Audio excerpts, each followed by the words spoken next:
Okay, hello. Welcome back, friends, and welcome to new friends on the live stream. Welcome to the keynote panel of the Amplify and Ignite Creative Practice in and with Communities. How you all doing? It's been quite a day, yeah? Very inspiring so far, and we are in for an even more inspirational evening. So I am Dana Edel, Lizzie Cooper-Davis, and we are the co-chairs of this weekend symposium. And we would love to thank the Dean of the School of the Arts here at Emerson, Kate Eichhorn, for her offices sponsoring this event, all of our amazing colleagues at HowlRound, including Vijay Matthew, of course, for the live stream. So thank you, those of you who are watching on live stream. Also want to let everyone know in the room that there's live captioning at this QR code if you want live captioning during the amazing panel.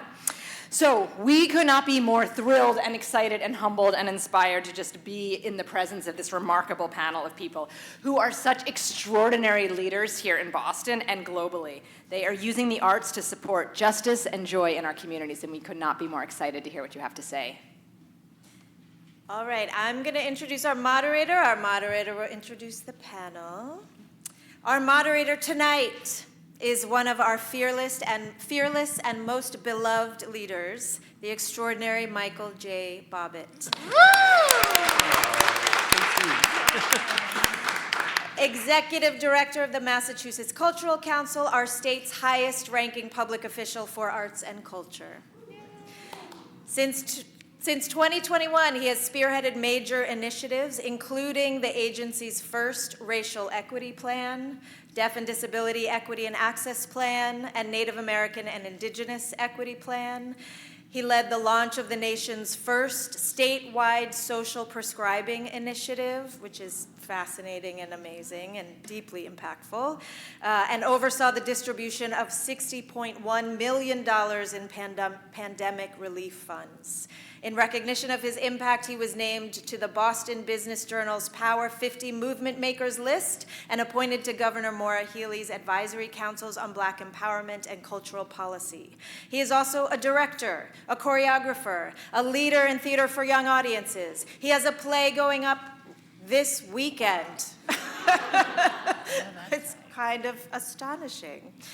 With a career spanning leadership, directing, and writing, Michael remains dedicated to advancing equity, innovation, and sustainability in the arts. He is a force, a joy, a beacon. Please welcome Michael J. Bobbitt.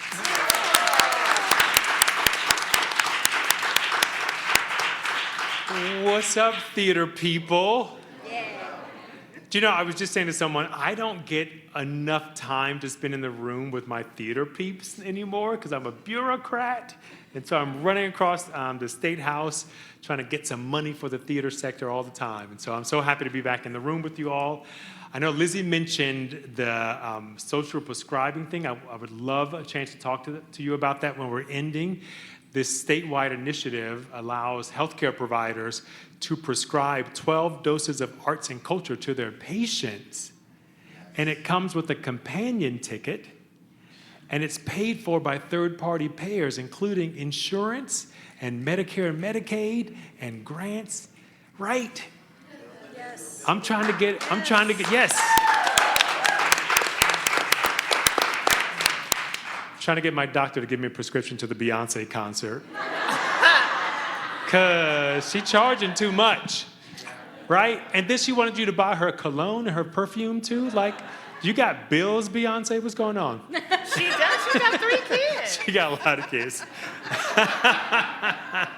Anyway, I'm really happy to be here. And so we're going to have a nice conversation with the panel, and then hopefully we'll have time for Q&A at the end. But I want to say welcome to Boston, and from my perspective, welcome to Massachusetts. I'm sorry about the catfish weather. It looked like it was going to be warm outside today, and it was not. But today is the panel discussion about creative practices in and with communities. I am Michael Bobbitt, Executive Director of Mass Cultural Council, and here's some of the topics we're going to talk about today. As we face an uncertain world with stark divisions and ruptures, tonight we will attempt to start answering some key questions. What is our role as artists, educators, and scholars working with and across our multiple communities? What can we do What can and do the performing arts amplify? How? It's so hard to be pretty and smart. How can and do the performing arts amplify community concerns, connections, and celebrations? How can we center arts and culture and movements for local and global change? And I'm so happy this event is sponsored by Emerson College School of the Arts. I'm also happy to be reconnecting with a group that I have maybe a 20-plus year history with, the American Alliance for Theater and Education, a former board member here, yay. So joining me for this inspiring discussion is Giselle Byrd, the Executive Director of the Theater Offensive.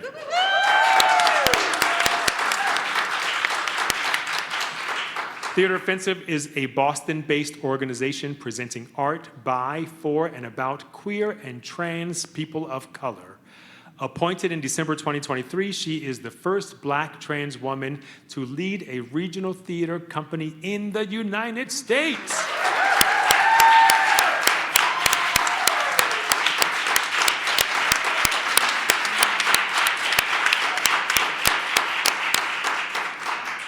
She's ours, Massachusetts.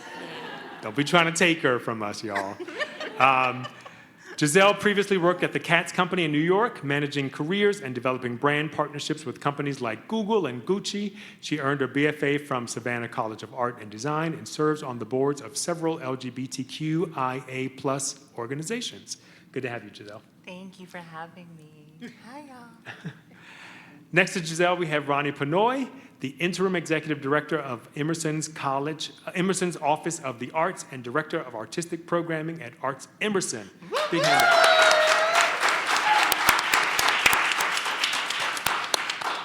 Ronee, a Laguna Pueblo Cherokee theater professional, was a producer with Octopus Theatricals, advancing works like And So We Walked by Delana Studi, a Princeton University graduate in music with certificates in vocal performance and theater and dance. She co-founded Groundwater Arts, focusing on climate justice in the arts. Welcome, Ronee.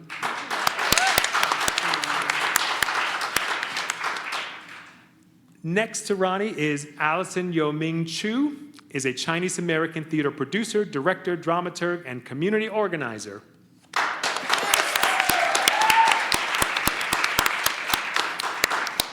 She co-founded and serves as the executive director of CHUANG Stage, Boston's Asian American theater company. And originally from Jilin City, China, Alison immigrated to Tennessee at age 14. She holds a BFA in theater, directing, and dramaturgy from Emerson College. Alison also works as associate producer at HowlRound Theater Commons and has been recognized as a 2023 Artery Maker by WBUR. Welcome, Alison. So I fully suspect that even though I sent them questions, they're not going to answer just the questions on the page. And I hope that the conversation will flow because there's some other stuff we may want to talk about, right? All right, so here's the first sort of setting the stage. We're going to talk about Boston as a stage for community-engaged performance. Each of you has contributed to Boston's arts ecosystem in meaningful ways. So can you share a story or a moment from your work that highlights the power of community-engaged performance in this city? Whoever wants to pop in first. Oh, I could be brave. Great. I'll be brave and go. Hello, everyone. Really thrilled to be here. And first, just a huge thanks to Lizzie and Dana for being such wonderful shepherds and leaders of this space and curating this panel, curating this weekend. It's an incredible, it's a balm in difficult times. So I'll give an example. So one of the things that I think about a lot in Boston is the long history that we have, and not just the long history of the country, 250 years, but the long history before that, and Black and Indigenous peoples being part of that history even longer than the United States has been a country. So when, I came into this role initially as Director of Artistic Programming in 2021, one of the questions I had was, okay, how can we actually re-story or tell a different story about Boston? And as part of that, get at the community engagement piece. So all of this is to say, I was very aware, being Pueblo and Cherokee myself, that Indigenous people's stories, and frankly their presence and their futures even more so, are not usually visible. And especially for a city like Boston, it felt like so much of that story was not held and being told. So over time, when I started, we were building relationships with Wampanoag Nation in particular, and many wonderful individuals. And we eventually were, after a number of years of doing work together, were approached by someone I had built a strong relationship with, Siobhan Brown, who said, hey, we've been working on this work for a long time that is telling the 400-year history from folks coming to our shores all the way to present day. And we're working on it with this company in the UK. And we really want to be able to bring it home. And because we see that you're trying to be an accountable and relationship to Wampanoag folks, could we do something like that at ArtsEmerson? So we welcomed that work for 2 performances that were completely sold out in the Majestic. I feel like there's often this sense that there isn't it isn't an audience sometimes for this work. But what was so critical to me about that was that it wasn't oh, hi, we have done a piece about your group, kind of, and we're going to invite you to come see it. No, it was like we built relationships over time as a point of accountability and responsibility. And then the offer came to us would you be willing to take this on and support it? And those relationships have continued, are continuing on. And I think for a lot of our other regular audiences, it was a moment of, whoa, like there's actually living Wampanoag people. I thought they all died after Thanksgiving. And the amount that I heard after the show was wild. But it also was a wonderful moment of education, I think, for the rest of our audiences about the fact that cultural practice does not look like a sharp, polished, well-made play all the time, and that's okay, and that doesn't make it any less excellent. So it provided all different kinds of opportunities and inroads. So I think that's probably the moment of engagement I'm most proud of, and that was 2 falls ago, I want to say. The piece was called We Are the Land.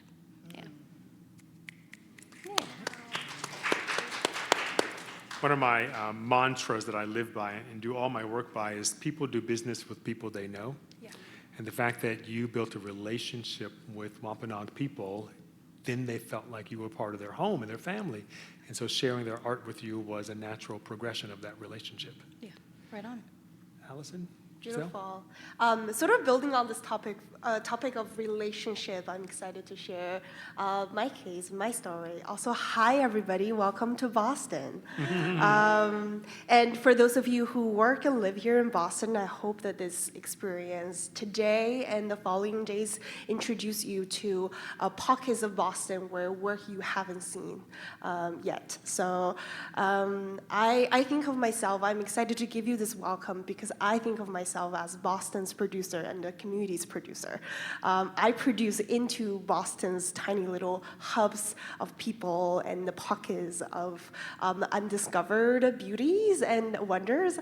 And I wanted to shout out that as sort of an artist, I gained my practice and my community and my first glimpse into working, what is it like to work and make art and produce art for the community here right on this campus. I'm an Emerson grad, and I was recently really, lucky to also work for the institutions who are here and make art direct here on this campus. And just, I think one of my roles, sort of blooming from a space that already has so many connections, I really think of the flow of what I do as kind of building connections and building bridges between the constellations of organizations and connections and artists and hubs of arts, this theater, this space, this community arts center, this Asian American community in more in the suburbs, and kind of bring everybody together for a party. And that's what I do. So yeah, we're all here for parties. We love crowds. That's why we're theater people. So I'm really kind of proud to share that sort of recently I've been really fortunate to, with CHUANG Stage, Boston's Asian American Theater Company, I think we are really fortunate to still be kind of a part of this constellation of relationships where we got to co-produce with one of my sort of former institution company, One Theater, which I really encourage everybody to get to know. Shout out to Mark, who represented as a co-founder of company One Theater, a really mission-aligned, really activism-driven organization to co-produce a world premiere for the Filipino-American community, specifically rooted in their experience as and history of overcoming the struggles as communities of undocumented immigrants. And kind of we are producing this play together with Company One Theater. See that connection? With multiple organizations across the city. So we are producing the play in one theater, and then we're taking it on the road around Boston. And then on top of that, what really makes my heart sing around this sort of notion of relationship is that within this play, within this world premiere, there's a role in the play that's designed to be different every night. It's a community narrator that invites the leaders of the city to come in to narrate the show. And it's supposed to be a different person every night. So this person represents the heart of Boston, this community, and if this play were to produce elsewhere, it represents other communities, leadership, community activism, the grassroots efforts of bringing immigrants, Asian American folks, and advocating for justice specifically for this moment. And ultimately, the party lands back into theater, where sort of the activism, the relationships, the venues, the community, the art making really converge into one goal, which is the one that it is top of mind for all of us right now. How do we care for the immigrant folks in our city? Oh. We need those stories to be told right now, right now. Giselle? Yes, thank you all so much for being here. It is, I said it recently, but blessings are rare these days. And being able to fellowship with your community is even more of a rare blessing. So the folks who are here and folks watching on the live stream, thank you. I'm Giselle Byrd, again, she, her pronouns. I have been in this role for 1 year and 3 months, and I can honestly say it is like the Black trans version of The Crown, where there is no parliament that is telling me what to do. But I had an amazing conversation with one of our icons in community, Grace Dowell, who runs Bagley. And she said, "Your life has changed dramatically, Giselle." And she said, "You are now a public figure, and what you do with that is gonna be the most vital thing." Yeah. And then I started crying in her office, because I'm from Augusta, Georgia, so I have a very Southern way of living. I grew up with my granny and granddaddy and my single mama and sister. So community was the forefront of my upbringing and how you take care of people. And then I was blessed to go to a fine arts magnet school from 6th through 12th grade, and those teachers taught me how to continue building community and how to have artistic liberation, which for me at the age of 11 was invaluable, and here I am today. So coming to the Theater Offensive, which has 36 years of this tradition, you know, starting as an HIV/AIDS arts activism organization by the iconic Abe Rybeck, who I love and adore, I said, well, this crown that I now wear in being deemed a first is not ever going to fall off my radar, because I want to make sure that I am at least laying or paving somewhat of a foundation for whoever comes after me, because we need to make sure that happens. And so, you know, one day I meet this brilliant person who is here, Letta Neely, who says to me, Giselle, you know, I've written a play, and also, you know, and I go, your first play was done at TTO. And so she was like, I want to do it again. And I said, okay, we're going to do it again. And so we sat down, we had dinner, and we talked through this beautiful one-person show, pulling it all into the current. And Lord knows, the current tried to drown us.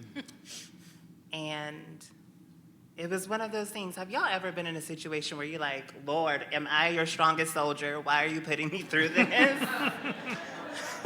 That's what I was going through. And I was like, okay. So then I started looking to community. We looked to community for the design team. We looked to community for our venue partner. We were the organization residents, the first organ residents at the Isabella Stewart Gardner Museum. And that was an iconic moment for us. We hadn't ever been given the space to just do what we wished and have that liberation. And that was a very deep, many deep conversations with Peggy, their executive director. And we brought the first drag show to the Gardner with the House of Calypso.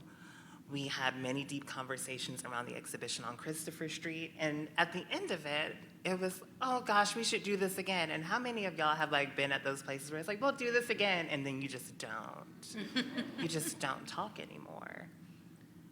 And so we ran into a venue issue. And this is like a month away, y'all. So I'm sitting there, again, this is like season 2 of The Black Trans Crown, and I'm like, why? I'm like, is the show trying to get canceled? Am I gonna get picked? Like, what is happening? So I call Peggy, and I was like, hey, Queen, and she's like, what's up? I was like, I need the Calderwood. And this isn't like a tit for tat. I actually need to do this show in the Calderwood. And it was right around that same time, partnering with Letta, and then we brought on the brilliant Amanda Shea to co-direct with me. I said, let's rework this whole thing. And so we said, Letta, how about it being a lecture? And Letta's like, that was actually the first version of this play. And I was like, okay, so the gods are godding, they're aligning for me. And then I said, but you know it makes even more sense, because we had run into this venue issue. I said, a lecture hall. Doing it in a lecture hall, it's a lecture that goes wrong, that spirals us into this piece. And so after not even 24 hours, Peggy's connected me with Cliff, their venue manager. And Cliff calls me, and he's like, Giselle, I think we're gonna work this out for you. So let's sit through each day you need this and go through it.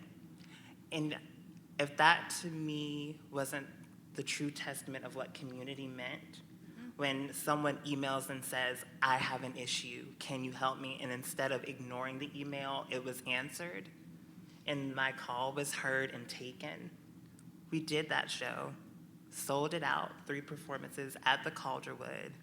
It was the first play that was done at the Calderwood. I don't know if Isabella Stewart Gardner thought queer and trans people of color were going to take over that museum, but we did it. And that was the power of leaning into community, and to then have a 19-year-old young Black queer woman as the costume designer, who I had met at our Trans Day of Visibility brunch earlier in the year, which was free. We have a pay what you want model. So we're telling people, it doesn't matter your economic status, baby. Come, we got you. We're taking care of you. There's food, there's artistic liberation, there's freedom here. And so we bake that into everything that TTO does, basing it off of our QT-POC liberatory aesthetics. And one of them is wholeness, emotional risk, and tenderness, which is a core of human need. And I think about pulling it all into the current a lot because it pulled in all of those aesthetics of belonging, of honoring the ancestors, which Ife Franklin, the amazing artist, if you have not seen her work, Google her. She is a living legend. Built an altar for us so we could honor the ancestors and transcestors who have, departed. And it was just all of these pillars of community. As much as these waves tried to drown us out, everything kept that ship afloat. And it was the community that we leaned on and said, we are doing this. So I think about that a lot. And that is just integral to the work we do at TTO. And I'm grateful. So. Georgia, right? Yeah. Augusta, Georgia. I have images of you standing on your lanai, having passed through your Florida room with your sweet tea and the wafting fragrance from the magnolia tree Oh, God. swirling around you. I mean, it's giving Black Scarlet O'Hara minus Come on. the chaos, but, Minus the burning. minus a lot of the chaos. And let's not, we can ban that one. Allison, you used some really great words to describe community. You said it's a party and a constellation of relationships. I'd love to know, how has the work you've done in communities transformed you personally? Yeah, absolutely. I wanted to kind of like go into this by introducing something that I'm really, really personally really proud of. At the work we do here at CHUANG Stage, it is kind of crazy, but whenever we, people typically think about like sort of regional theater model in terms of like our like opening and runs, that openings where kind of like is the finish line of the work. For us over here, and for me in particular, is the work starts at the opening night. And the reason why is because over here at CHUANG Stage, we are committed to almost producing a different experience for the community every single night. It is and I wanted to give the context of when I think about Boston's Asian American community and the sort of community, like the Asian American community at large, for as a sort of the audience base and the friends and the families and the extended circles of a regional Asian American theater. I really think about the people that we still need to advocate and activate, because growing up, I did not feel like I belong in theater. Growing up, I know that my people, I know that my parents and my generation and like the generations that raised me and the people who look like me, theater wasn't built into a part of their routine, and it goes way back into how theaters were built. A lot of the theaters you see, this particular one included too, are built with such Art Deco, European-centric, white-centric aesthetic, and it was not designed for art like that belongs to communities of color. And we are here to transform and change that experience. So as a part of that commitment, we are committed to producing a different kind of community events, whether that's panel, whether that's food, whether that's social, whether that's I got inspirations from the Taylor Swift concert, where it is important to have to get people into the theater early by having an opener, by having an opening act. So we did that for a lot of our shows. We actually had the artists in the play curated some of our openers so that they can be uplifted alongside of the main art that you're about to witness, and it becomes a full cohesive experience where food is starting to be welcomed into spaces, where hungry bellies are okay, and food is here to bond people. And I think the two-way transformation really happens when we are able to design a different experience, to design countless community engagements for Boston's audience, and to see them really loosen up, to take off their coats, to start to talk to each other, to show up again and again, to show up the second time because they wanted to see a different opening act, right? And that's where I get to learn what Boston needs. That's where through different sort of pockets of testing the waters, of providing different things, I get to see what Boston needs. I get to see what draws my people in. I get to see what makes people don't want to come and what makes people want to come. And that really is the core of my work, and truly why I wake up every morning. Yeah. You just reminded me, I did some consulting with a theater company that wanted me to see one of their shows. It was a show about an immigrant population, and when I got to the theater, the first person I encountered was a person in a sort of a uniform checking for COVID cards, and then you go through a security thing, and the next person you see is a white person at the box office who gives you a ticket, and then you have to give that ticket to another white person, and then you go to the theater, and there was an usher who was white, and then you go inside, you sit down, you open up the playbill, and the first person of color was on page 36. And then the pre-show announcement came on, and it was clearly a white voice, and then the person coming on stage to talk to the audience was a white person. This was an show about immigrant populations. Then after the show was over, it became clear that the show was the first part of the experience for the population that they had done a really good job of outreaching to. And so the people were hanging out in the theater trying to have conversations, but then the ushers were like, play's over, time to go. And so I think what you've been talking about is that we meet our community where they are. We provide an experience that is about their experience. And so I think what I'm learning from you is that it's a holistic experience. It starts before they get there and starts and continues after they leave. Yeah, absolutely. And I think that the art itself matters too. I just wanted to add, I think a lot of the things you named, thank you for naming that, because now this is turning my brain of like, oh yeah, that's actually, the show is actually bilingual. The pre-show announcement is bilingual too. Right? And I think, but then, before people get to experience that, we gotta get them into the doors. We need to have them feel welcomed through the experience, which is why we do pay as you are from $0 across the board, so that no barriers, there's not a single stair that you have to like leap over, that your entire family can comfortably come out, so you can get to be there for the bilingual show and the story about the immigrants. Yeah, Ronnie, I wish, if there weren't 15,000 arts organizations in Massachusetts, y'all, I would see everything. There are 15,000 arts organizations in Massachusetts, just in case you didn't know. 15,063 to be exact.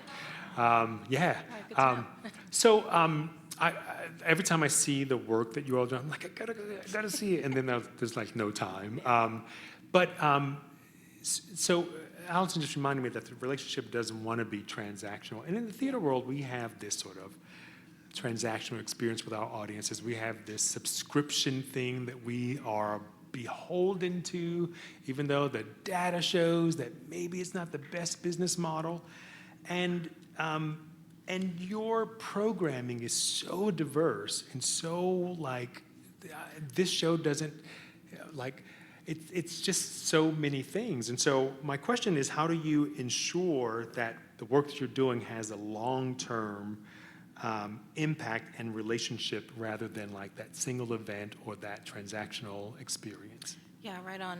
Thanks for that, Michael. And what I'll say, because it feels important to me to name this before I forget, that honestly, I think the two most impactful experiences I had last year were at CHUANG Stage, seeing Did You Eat, and seeing an early production of Letta Neely's beautiful piece at the Gardner Museum, because it does feel like when when the core values are shift in terms of how you enter the work, it just feels like the center of gravity is different. You know, you can feel when you walk into a room when it's not transactional as a place of departure, but it's made by and for, you know, the communities that it's looking to reach, and it's beautiful. I mean, did you eat the kind of engagement around the piece from the moment you walked into the lobby, the sense of greeting you had, the experience in the theater, and then afterwards? I mean, I felt very much like I was how can I say this? The piece wasn't for me, and I was so incredibly and beautifully welcomed, like both at the same time, you know? I was a sobbing mess seeing Letta's piece ask me afterwards. It's absolutely incredible. And you could just feel the love and the trust between Theater Offensive and the Gardener, between Giselle and Peggy. And that just felt like such a powerful relationship upon which the work was made. You can feel in the theater when relationships are at the center. So just had to uplift both of those works. And that's actually something I do want to say that all of us, I want to encourage us to do more of, is lifting up what we see is working and the people around us who are doing incredible work, because it flies by so quickly, and we need to be the champions of each other's incredible work. So yeah, the thing that really keeps me moving so much at with ArtsEmerson's programming is that we're really looking to think through, okay, yes, we welcome international artists. We do contemporary theater that ranges from theater to circus, physical theater, to music theater, to puppets. So much more puppets since I started. Love puppets. Everybody loves puppets, right? Puppet bias. Oh my God. Puppet bias right here. It's a joke on my team. So all of that is to say is that anything that we program is not going to be done because, well, it's a fantastic piece of art. So it has to also meet the criteria of teeing up an important conversation in the city of Boston. So it's like, how is the art, the provocation, and the conversation the point? So that is all well and good, but as you go over time, it does become really hard to think through, oh God, I need to be in a responsible, accountable relationship to the communities that are engaged in this particular conversation, and I also don't want to lose the beautiful relationships I've made, say, with the Dominican community, with the real James Bond was Dominican that we had recently, and so how are we threading that? And something that really helps me as an anchor point is to remember that in the ethos through all the work we do is connecting across difference, right? And part of ArtsEmerson's founding was, I should say maybe a few years after its founding, there was a real commitment made to the fact that a lot of the theaters that we steward are these big, beautiful, gorgeous, former opera houses, were originally around in 1900 and 1930. And historically, for white audiences, you could not attend, these theaters as a person of color, and really and truly, black performers in the spaces couldn't attend work in those very theaters. So the goal of the programming was to really say, okay, how can we shift downtown and shift these theaters to be a space that pushes against the kind of segregation, the history of segregation in our city, right? So part of the way in which I try to think about, okay, we're doing a piece that is really deeply engaging the Dominican community, great.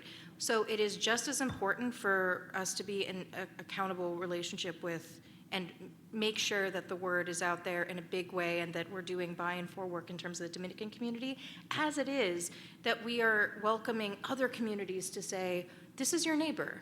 This is someone who you may not sit next to in your regular day-to-day work, so that is the thing to get you excited about coming to the theater.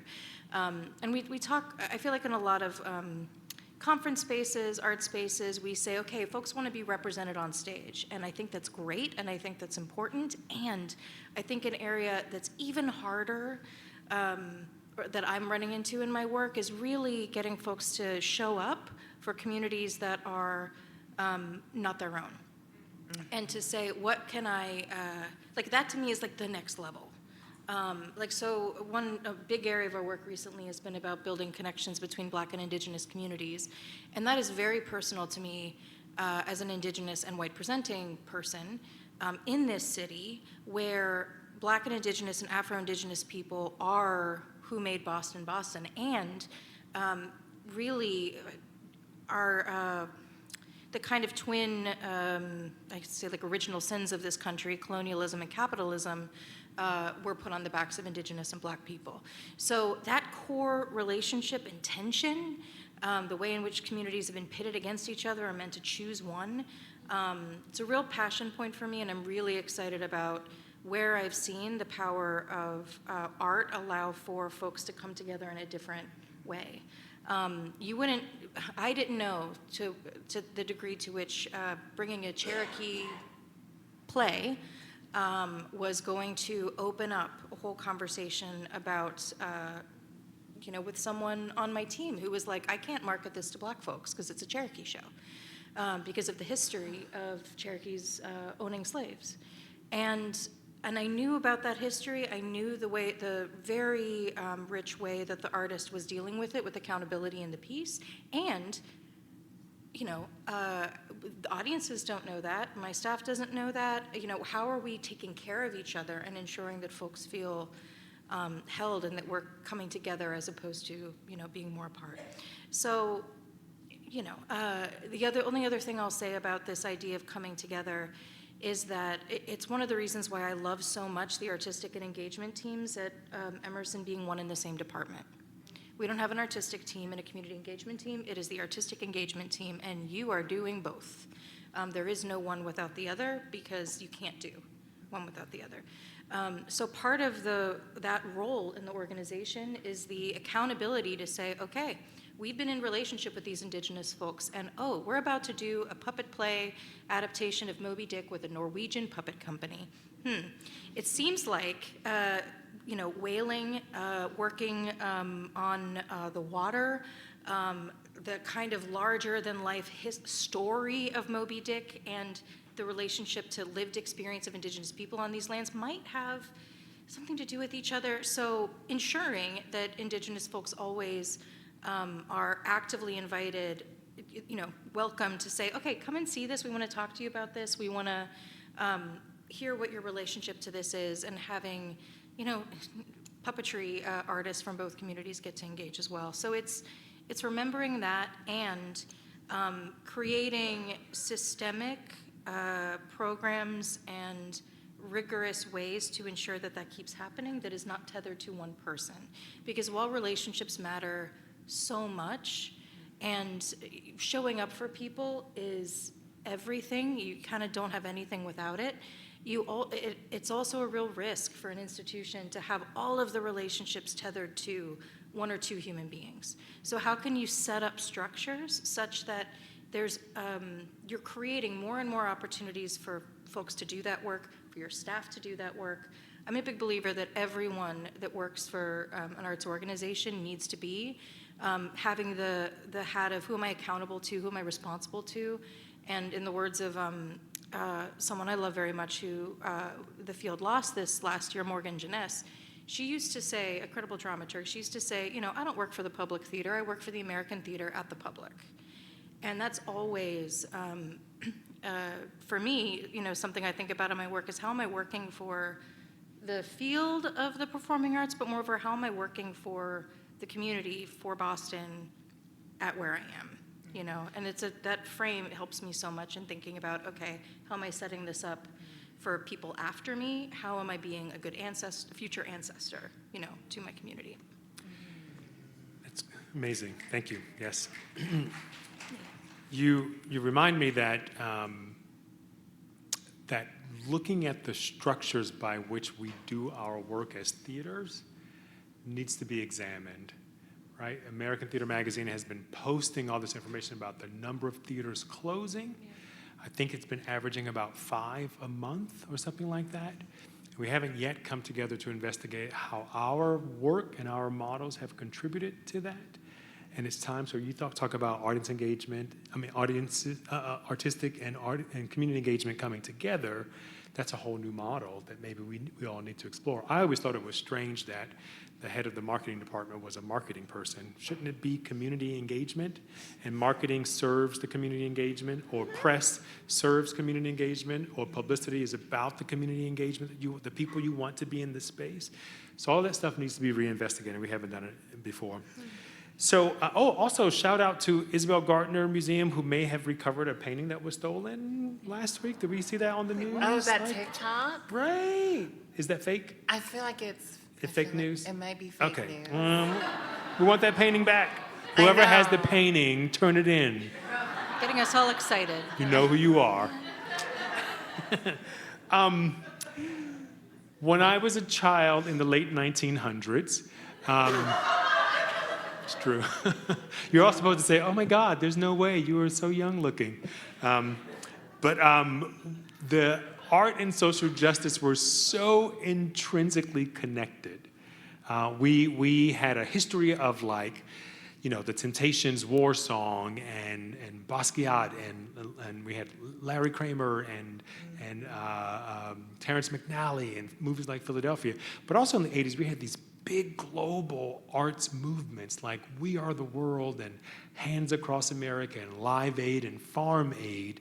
And so we don't necessarily see those sort of big movements where art and social justice are coming together, even though art is, in my mind, intrinsically a social justice tool.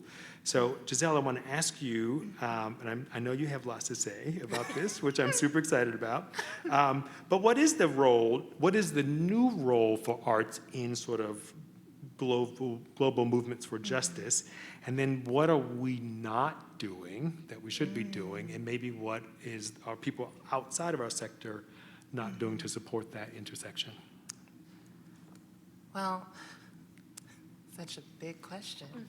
I feel like Beyonce in the Pretty Hurts video when she's like, my biggest aspiration in life, and she's like blanking out. But no. So, first of all, none of us in this room and everyone watching this live stream, arts and culture is no longer a luxury. Yeah. It is no longer a luxury. It shouldn't have ever fallen into a luxury space. It shouldn't have ever fallen into a space that was unaffordable. It shouldn't have fallen into a space that only relied on the rich white elite to fuel it. Because if they had used it for good, we would have gotten out of the pandemic a lot stronger. I think about it every other day. I'm like, because I lived in New York during the pandemic, and people are saying Broadway won't ever come back, it won't ever recover, theater won't ever recover. And I said, wouldn't it be something if those Broadway producers who have the financial means and resources, those who own theaters, opened those doors for a month or so and became vaccination sites and vaccinated the patrons that they want to see back in those doors, paying for that rent at those theaters. But we didn't do that. We got the game messed up because it's fueled by white supremacy. It was called the Great White Way for a reason. So the new role of arts and culture, we have to go back to our social justice roots, and we have to be unafraid to call out the systems of oppression that we have been fueling ourselves with. We, as a country, have, one, forgotten that all of this is on indigenous land. It doesn't even belong to us.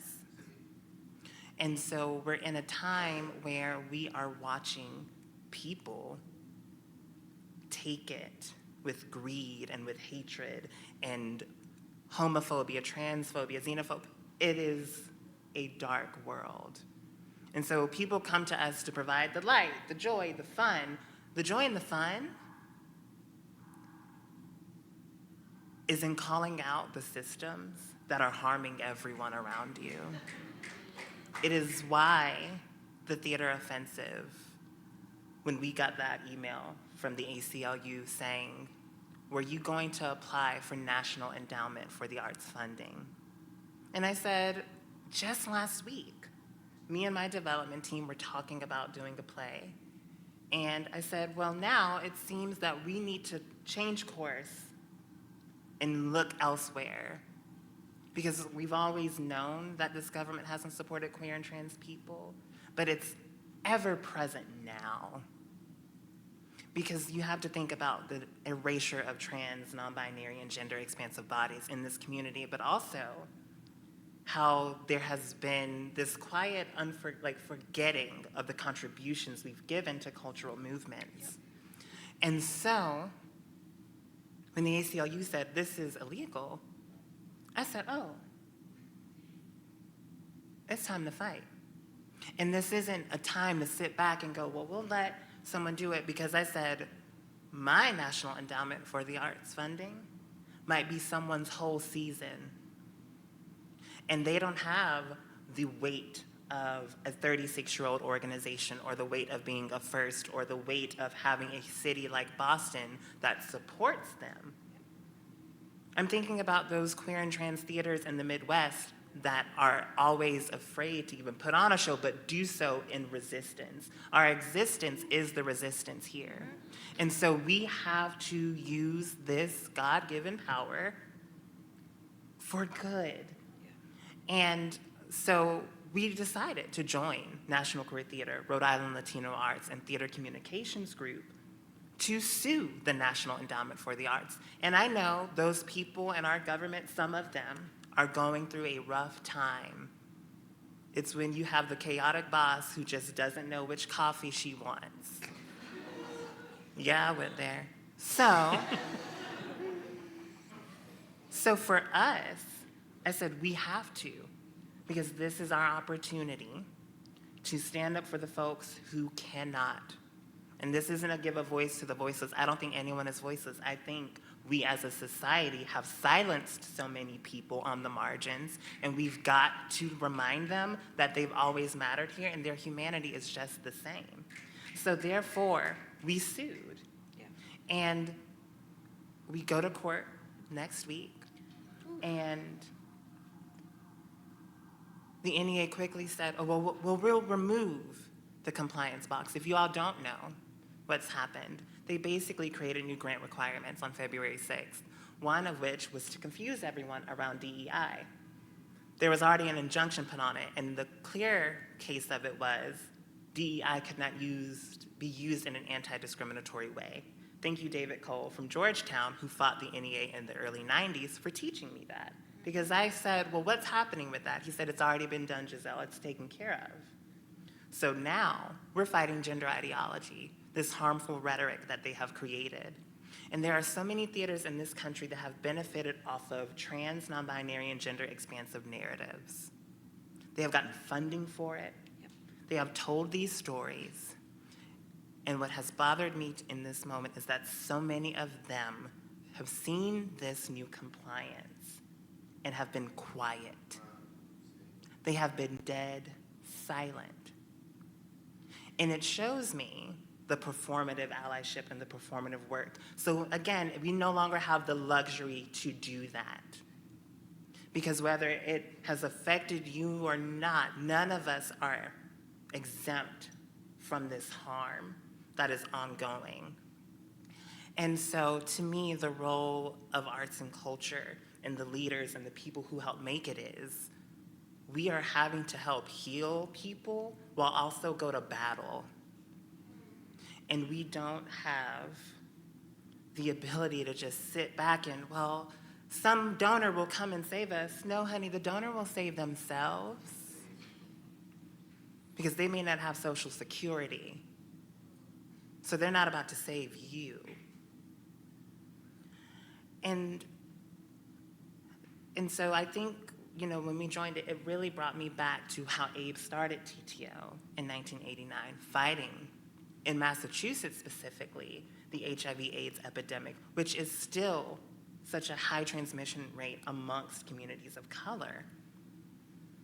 And, I've been blessed in this role to have conversations with the elders in community who lived through that era, and they're like, oh, Abe took nothing from nobody. And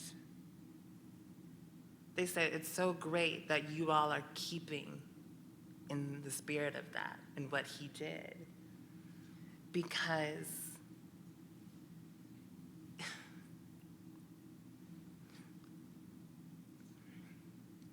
I have to ask myself a lot these days, what does it mean to be visible in a time when you've been deemed invisible? And so all of us have to answer that question. And I go, well, what do we do? We have to reclaim it, and we have to fight back. We cannot sit here and just think that, okay, well, if I do this one play, it'll change things. No, it won't. You have to actually call your local legislator, your state legislators. You have to galvanize. You must. We can't afford it anymore to just sit and go, I'm gonna produce, and no. And while you do that, create those pieces of fellowship. We're doing programming tomorrow. And, my marketing team said, we're about to do this Black Panther style word of mouth. We're gonna do it here, there, and everywhere. We're gonna name, they were like, we might put a little on social, but not everything out there. Because we've seen how these folks who wanna harm us can organize. So we should show them how we do, right? So that's, to me, the role of arts and culture now. The duty of the artist is to acknowledge the past, recognize the present, and chart the way for the future. And so we have that responsibility. And the second half of your question was around... You answered it, yeah. I You did? answered it. Yeah, you did. Okay. You're brilliant. I don't know about that, but I just wanted to make sure I hit it all. No, you did. It was it's brilliant. a time. It was brilliant. And I think Giselle is exactly right. Listen, friends, there's nothing more important right now than advocacy for the arts sector. There's nothing more important than being organized. And I'll say it, even on a stream, we maybe aren't as good at organizing as we could be. If you compare us to other sectors like housing and the environment and the gun lobby, they're organized, right? Absolutely. And there's a lot of creativity coming out of our federal government right now. And we are the experts in creativity, right? So we have a superpower. At one point, we were at the forefront of society, telling society what was coming up next, right? We had the ability to open up a blank document and see a play or see a script, and then take a script in a room of artists, and all of a sudden, 3 or 4 weeks later, there's a whole thing there, right? That's our superpower. And if we're not using that right now, when we're facing being on the bread lines with the rickets and the scurvy again, it's gonna be bad for us. So we can't just sit back and produce. We have to use the art to help people understand. So Giselle's right. Call your legislators. Get on the phone with them. Go meet them. Show up at their offices. They have to know your faces, all right? And I just named please. something. What has happened at the NEA is full-blown censorship. It violates the First and Fifth Amendments and the American Procedure Act. If that does not galvanize you, think about when you can't do a production of Kinky Boots, how upsetting your donor base could be. Because people did not think. They were like, oh, well, what does it mean when we lose this? I said, you think it's just gonna stop with the trans, non-binary, and gender expansive narratives? No. Kinky Boots and Lacage will be banned. And what did Harvey Fierstein say this past week? I've been banned from the Kennedy Center. And I said, don't call me Cassandra, but I said it. When government doesn't fund the arts, it sends a signal to the philanthropic community, the private community, and then art is no longer accessible because it's funded by one group of people. So it is important for us to galvanize now. Think about your questions. We're going to ask one more question of them, and then you will all be able to answer questions to this incredible panel. The theme of the symposium emphasizes beautiful failures. So I'd love to know, sort of quickly, in 30 seconds or less, sort of one of your beautiful failures. Alison, you want to start? I love beautiful failures, right? We learn from failures. Fail big, I say. Fail big. Right? Yeah, absolutely. I gotta say, I thought long and hard about it. I'm a person, I'm a creative moving through this world with a little too harsh to myself that I don't normally. I'm so Asian. I don't normally allow failures to exist in my life, and that is not healthy. But I'm also. I think I'm really really lucky to be able to have a mindset of that. I don't ever think of anything as a failure, because in a lot of the Chinese Buddhism ideologies, if anything doesn't go through, it means the world is steering you a better way. I think about it all the time. But I think about sort of mini failures on sort of the really micro levels. I will tell you what when I sort of really like beat myself up, or really like taking the lesson the most. On the most micro level things is that whenever a community partnership doesn't turn out well, whenever something that I do in the arts doesn't translate into someone else's activism, that's when I feel like my art has failed. And I, in those tiny moments where people feel like they couldn't get on the same page in terms of what we are doing, or don't know what we're doing in terms of this post-show conversation, or don't know why they need to be here, or the timing and the communication doesn't line up. To me, that's a learning point for me to know, hey, I gotta adjust. I gotta change to be side by side with my community. Amazing.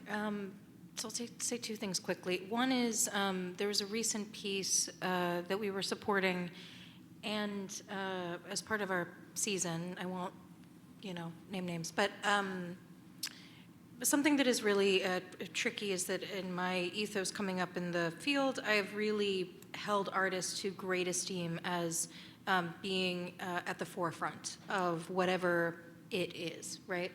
And I was in a very strange situation where my own understanding of an issue and another institution we were partnering with was more progressive and more justice-oriented than what the artist actually wanted to do.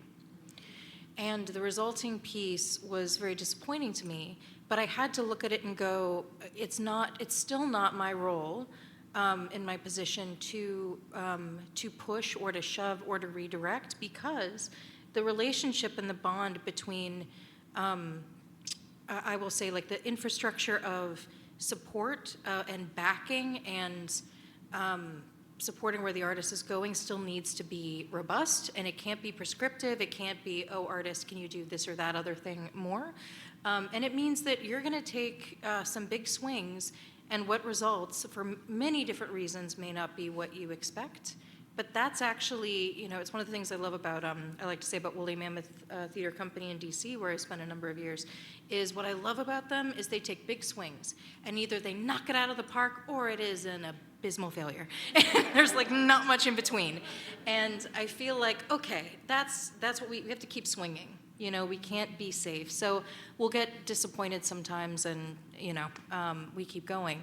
But I do want to, in the spirit of Beautiful Failures, offer something that has been really, I'm seeing a lot right now. So I wanted to offer it in response to this question.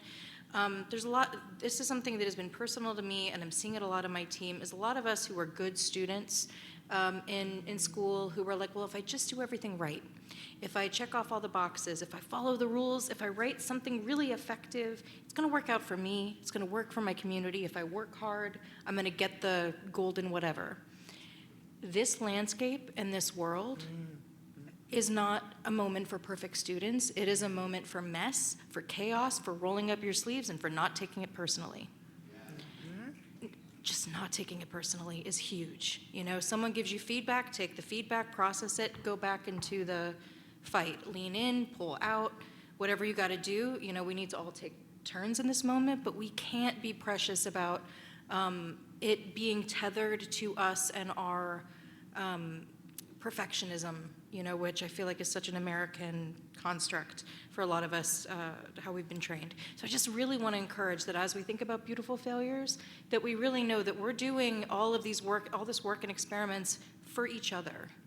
There is no doing it well, perfectly, enough. The important thing is to show up and to look around and to make sure you're showing up for other people just as much as yourself. Woolly Mammoth swings big. I remember my first show I choreographed for them was called Measure for Pleasure. Yes.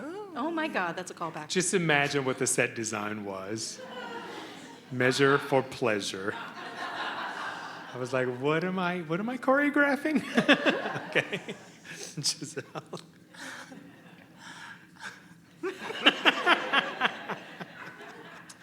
A time was clearly had. Yes, it was.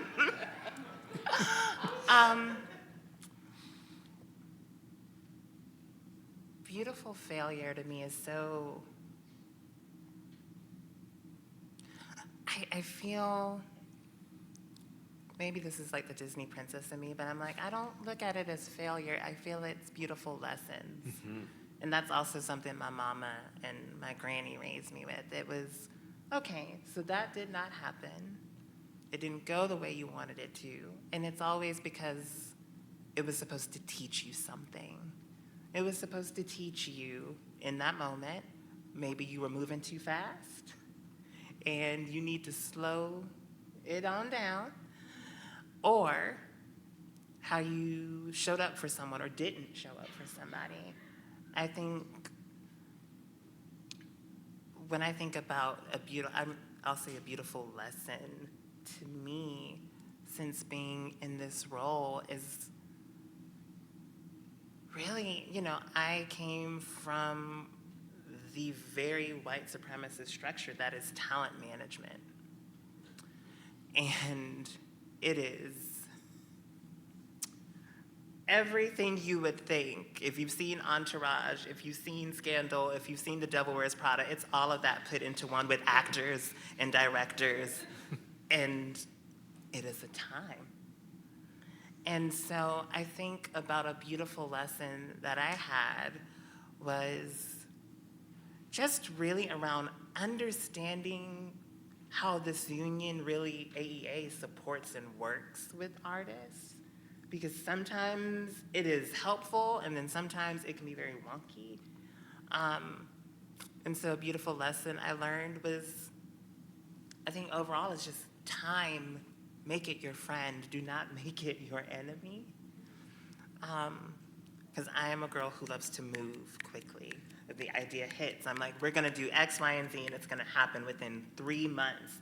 And my team goes, okay, that's more of a 6-month project, but we will galvanize. And so my beautiful lesson has really been time is your friend if you allow it to be. Because my first year, I came in halfway through a fiscal year. So for 6 months, I was basically learning, trying to figure out who people are. I'm meeting you, I'm meeting you, I'm meeting you. And it was so quick. And then I'm like, now we have to put in all this new programming, and we gotta get this thing done. It was very Evita, Rainbow High, and I was like, maybe I should slow down. And so that's what I've learned. Time will be your friend. You have to make it your friend. Yes. Failures, whatever we call them, are opportunities. Yes. Opportunities. What questions do you have for us? I think we have some fantastic students that are going to help us pass around the microphones. What you got, friends? Anyone? Anyone? Yeah. Yay.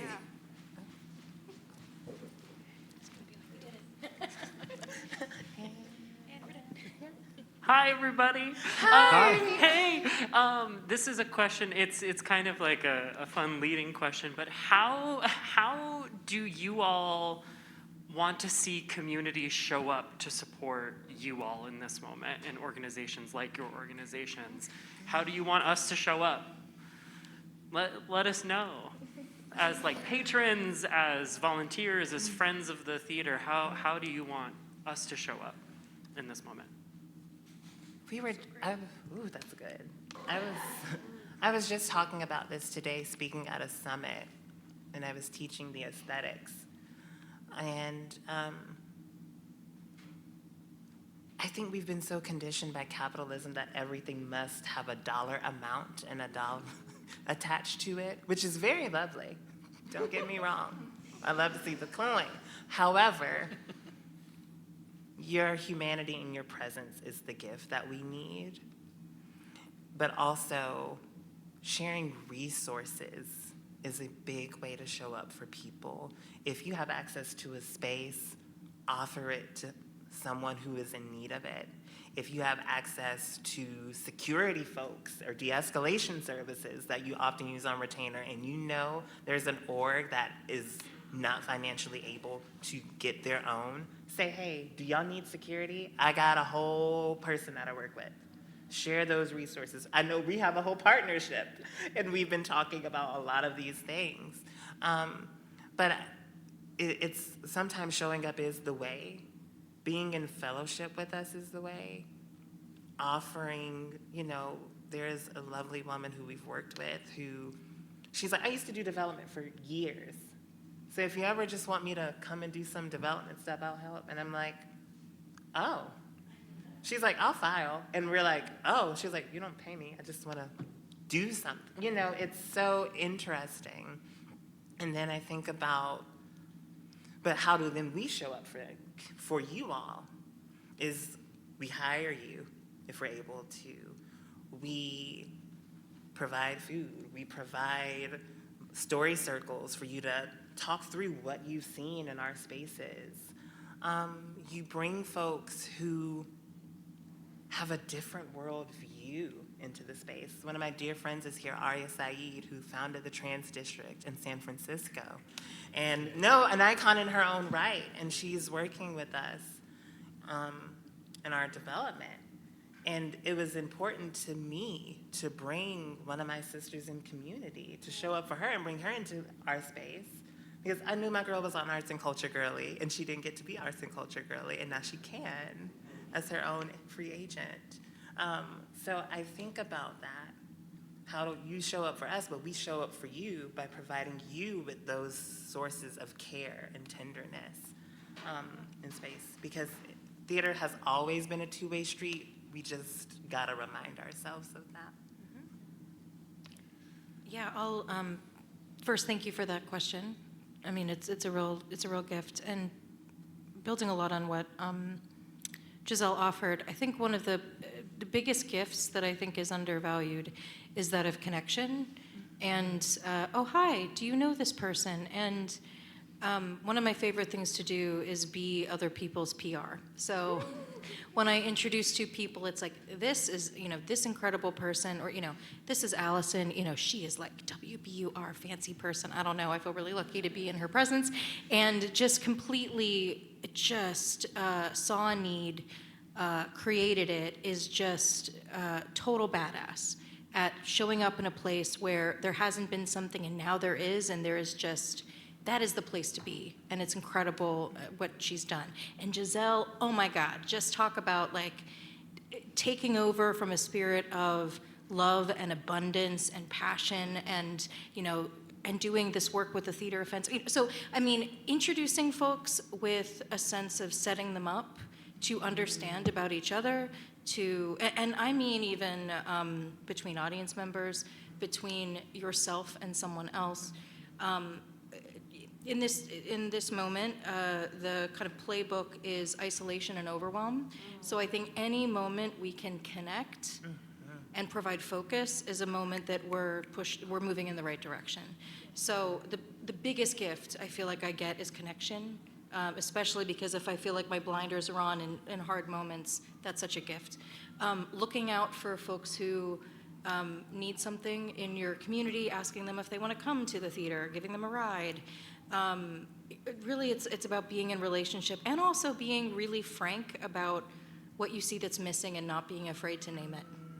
I gotta say, some of the biggest gifts I've been given have come in the form of very sassy emails about something we've done wrong. And I'm like, oh man, that really, ooh, that hurt. Okay, yep, heard. Love an all cap email. Please keep sending them. Love them. Yes. Love that. Yes. I mean, I had a great conversation with someone in our lobby shouting at me about, like, you love puppets and you need to keep that to yourself. Puppets are for children, not for adults.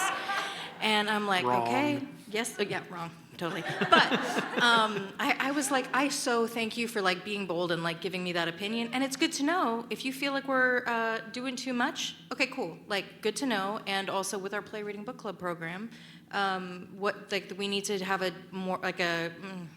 more inclusive choosing of which pieces are going to be part of that program. Anyway, so all of that is to say, showing up as your full self and seeking out those moments of connection and thinking about what are your superpowers and putting them in service of other people. If all of us, even just in this room, really clicked on to doing that, I mean, so much more can be activated, and it's so powerful. Yeah, yes to all of that. Thank you for this great question, because the first thing that popped into my mind is whatever TTU is doing right now.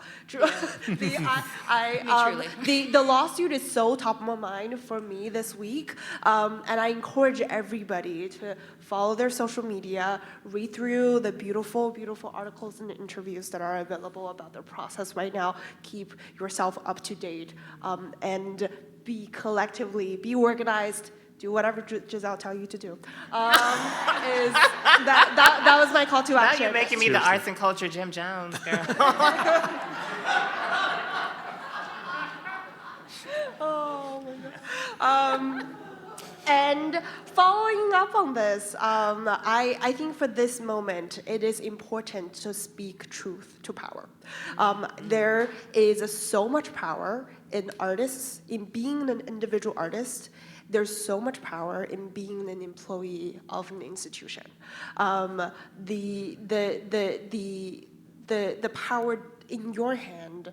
I think every place that I go to, I tell folks, every time that you're advocating for that overtime pay, every time you're advocating for that additional stipend, every time you're speaking up for your colleagues, for the institute, for what you're seeing, every time that you saw something and you didn't let it go, and you decided to write an email about it, all of that is power in your hands.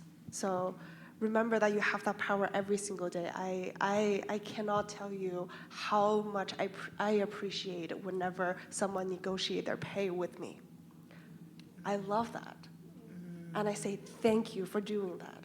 Because you just did that for everybody on this whole team. So yeah. Yeah. I'll just add that my ability to do the things that you need me to do are completely dependent on how much you all show up at the public square. Mm-hmm. The people that are elected by large constituencies.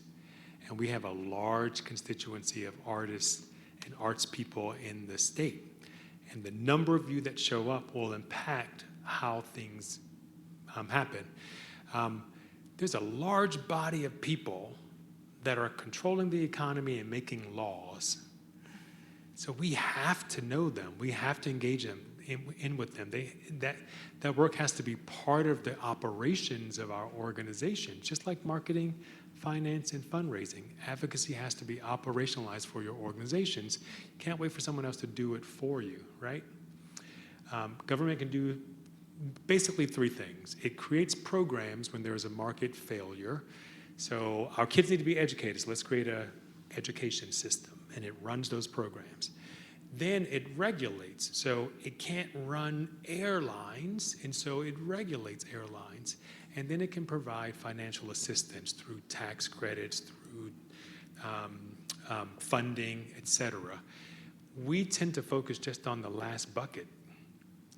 There's two other buckets of things that the government can help us with. Mm-hmm. And if you look at the general ledgers across the US, across our local communities and our state government, there's very, very little cultural policy on the books. So what happens if we start thinking about how do we operationalize advocacy in our organizations and get much more involved? The amount of things that can happen is incredible. I'll give you an example. STEM versus STEAM. The STEM workforce, the STEM community got together. They organized and they pushed government to create incredible infrastructure for STEM workforce development learning. The arts community kind of hung out on the side and kept talking about the A in STEM from a philosophical and a values place, right? We didn't join their advocacy effort. And in Massachusetts, in the last 20 years, they've spent $3 billion on STEM workforce development programs. I'm going to try to get that corrected. It's going to be hard because it's going to be expensive, right, to create the certifications, to create the programs. It could generate a whole lot of money for the sector in contracts and such. But it won't happen if I don't have an army of people behind me helping to push that, right? It's also going to be emotional because now the state has a reputation for being a STEM state. And we may be going and saying, no, we want it to be a STEAM state. So I'm just saying to you all, how you can show up for me is to really build your advocacy muscle because that is what we need. It's the most important thing right now for the arts sector. Cool? Yeah. Yeah. Thank you, Michael. I think we're out of time. Sadly, we only had, yeah, go ahead. Is it something that we can answer quickly? Because it may be the perfect last question. Yeah. You know you want to. Go for it. Thank you, Joe, for that question. That was it. You took mine, and then you all gave these amazing answers, and now I have a whole different question, kind of thing. There are folks that I heard from today that are either going into the education field and looking to be high school, middle school arts educators, and others who are already teaching. And what's happening is our students, again, are being weaponized, right? They're being, laws are being made, things are being said, monies are being taken away, et cetera, et cetera. So when I look at this communities, I haven't really heard an intergenerational talk quite yet that's beyond after-school programs or things like that. How do we support our youth? Because a lot of them, we have technology nowadays, right? And they're seeing things, they're hearing things, they're putting things out there. How do we support and guide and empower them to speak their truth, to live their truth, to stand in solidarity with us while all of this is going on? What would you give to a new educator or an already existing educator whose program might be on the chopping block and they're being told you can't do these plays, you can only do these plays, et cetera, et cetera? Thank you. Thank you for that question.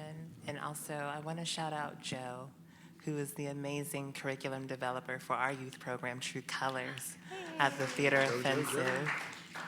It has become a year-long program under your counsel and guidance. So I want to thank you. Those 8 babies, they're not babies, they're teenagers, but I see them as our babies, and Joe knows it too. But seeing how it is transforming them is so invaluable. And to answer that, like, what can we give them to empower them? We were talking about it today. It was a Converse Youth Summit. It is transparency. To let them know what is happening. And if they don't understand it, we can't continue. Again, we don't have that luxury of continuing business as usual. It's sitting them down and saying, this is what is happening. I called every True Colors parent when we joined that lawsuit. And almost every parent said, somebody had to do something. And we're glad my kid is with you. And then I went and spoke to True Colors directly. And they were like, so when we go into court? And I was like, oh, okay. I was like, okay. Whitney was right. The children are our future, and they are so tapped in because of that technology. But it's about creating sacred spaces for them. That's the first thing before we talk about how do we empower them. You've got to give them the sacred space to do so. And that is how we talked about it earlier, like Alison talked about, this is how you're welcomed into the space. Ronee is talking about this is the work that we bring into the space, the bridges that we're building between communities. We have to lead and be the example that we want them to follow. And so that means, as grown folks, putting ego out the door. Yep. And it is a very heavy time. And what you have to remember is, if you are transparent with them, they won't go seeking answers from people who want to harm them even more. Becoming a place of safety. One of the first people I came out to the first time was my high school drama teacher, Mrs. Walpert, who coincidentally was one of the first white friends my mama made in Georgia public schools, because it was right when schools were integrated when my mama was in middle school. So it was a full circle moment for them. And she created a sense of safety for me. And she said, I will hold this secret until you are ready to tell other people, because I know there is fear. And so that empowered me to go home and tell my mama my truth. And then years later to tell her that truth again, because I knew that there were, as a teacher, schools, which this is the whole other topic, but schools are no longer the safety grounds that we once thought they were. Yeah. And so when you have a young person with you, be that safety net for them.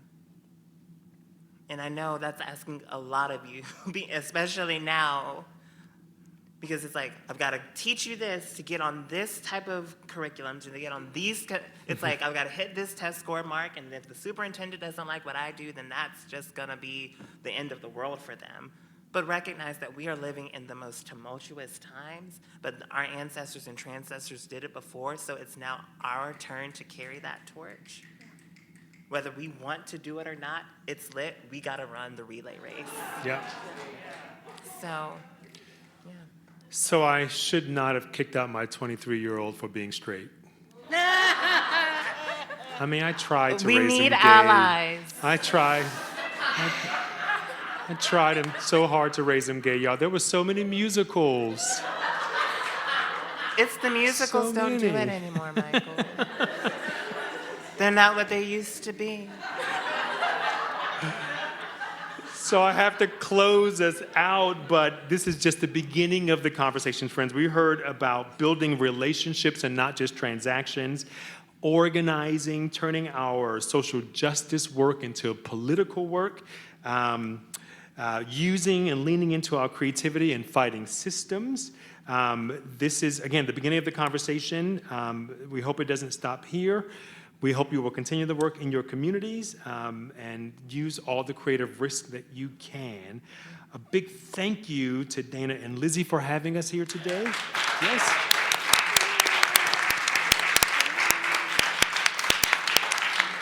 Thank you to Emerson College School of the Arts. Thank you to AATE. Yes. Thank you to our friends at HowlRound and all the people joining us online. And friends, I leave you with this. What side of history do you want to be on when all of this is said and done? Yep. Thank you. And thank you, Michael.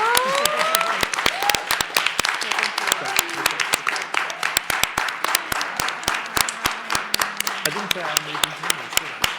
Oh, they know. Yeah, They know who we are. yeah. And if you don't know, Now you know. exactly.